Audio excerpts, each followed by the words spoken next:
Mr. Speaker, today Parliament faces a choice.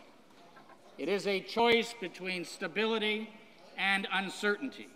It is a choice between principle and opportunism. Jack Layton is choosing to vote no, despite some elements of the budget that seem aimed at appeasing his party. But we will not be supporting the budget that's been presented here today. What was presented was a plan that included a $400 million extension for the popular Eco-Energy Retrofit program and introduced a guaranteed income supplement top-up, providing seniors who need it the most a maximum of $600 for a single or $840 for a couple, and provides up to $40,000 in loan forgiveness for doctors who agree to work in underserved rural or remote communities. Nothing in this budget has persuaded me that Mr. Harper has changed his ways and is prepared to work with others in Parliament to give middle-class families a break.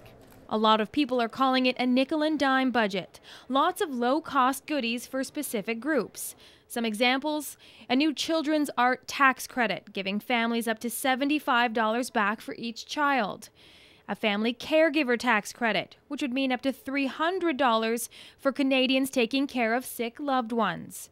And a tax credit for volunteer firefighters that will equal about $450. There's a hiring credit for small businesses, and the government will introduce legislation to make the $2 billion gas tax fund for municipalities permanent. The deficit is set to go down from $40.5 billion in the 2010 fiscal year to $29.6 billion in 2011, and it will be virtually eliminated by 2014.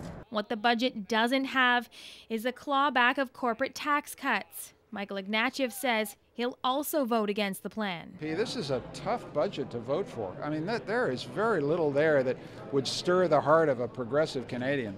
But Jim Flaherty says he hopes this isn't a make or break it situation for the government. This is no time for an election. Now is not the time for instability. The NDP says the government still has a chance to survive if it makes amendments to the budget to meet their demands.